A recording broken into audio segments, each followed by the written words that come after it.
महाकुंभ में अब तक करोड़ों लोग डुबकी लगा चुके हैं, लेकिन आपने देखा होगा कि महाकुंभ में जो हजारों नागा साधु मौजूद रहते हैं, ये कुंभ या महाकुंभ के बाद कहाँ चले जाते हैं। तो आइए जानते हैं। सबसे पहले आपको बता दें कि नागा साधु बनने के लिए 12 वर्ष कठिन तपस्या करनी पड़ती है। नागा साधुओं का जीवन बेहद ही जटिल होता है। बताया जाता है कि किसी भी इंसान को नागा साधु बनने में 12 साल का लंबा समय लगता है। नागा साधु सनातन धर्म के साधक होते हैं। नागा साधु बिना कपड़ों के, शरीर पर भस्म और लंबी जटाओं की वजह से भीड़ में सबसे अलग नजर आते हैं। इनका बिना कपड़ों के रहना इस बात का प्रतीक है कि इन्होंने सांसारिक मोह माया को त्याग दिया है। इनका जीवन तप, साधना और मोक्ष की प्राप्ति के लिए समर्पित है। नागा साधु पूरा समय ध्यान और साधना में बिताते हैं।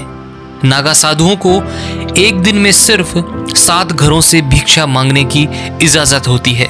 अगर उनको इन घरों से भिक्षा नहीं मिलती है तो उनको भूखा ही रहना पड़ता है। नागा सन्यासी दिन में सिर्फ एक बार ही भोजन करते हैं। कुंभ और महाकुंभ के दौरान नागा साधु अलग अलग अखाड़ों में रहते हैं। कुंभ खत्म होने के बाद नागा साधु अपने अपने अखाड़ों से लौट जाते हैं। अब सवाल है कि कुंभ के बाद नागा साधु कहाँ चले जाते हैं। आपको बता दें कि कुंभ के बाद नागा साधु वापस तपस्या के लिए लौट जाते हैं।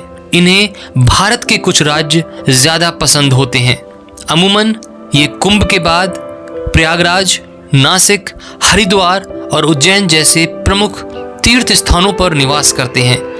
इनको सबसे ज्यादा हिमाचल प्रदेश, उत्तराखंड, उत्तर प्रदेश, बिहार, झारखंड, मध्य प्रदेश, राजस्थान में देखा जाता है। इसके अलावा कुछ नागा साधु हिमालय या जंगलों में तपस्या करने के लिए चले जाते हैं। वहीं पर फल फूल खाकर जीवन बिताते हैं और आत्मज्ञान की प्राप्ति के लिए प्रयासरत रहते हैं। ये नागा साधु आपको सड़कों पर कम ही दिखाई देंगे।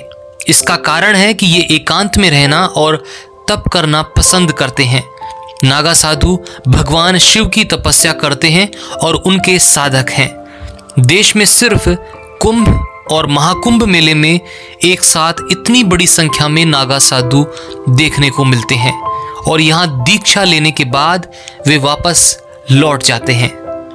तो दोस्तों, आपको यह जानकारी कैसी लगी हमें कमेंट कर जरूर बताएं और आप महाकुंभ में कब पहुंच रहे हैं यह भी हमें कमेंट कर जरूर बताएं। मिलते हैं आपसे अगली वीडियो में नई जानकारी के साथ। तब तक के लिए मुझे इजाजत दीजिए। नमस्कार।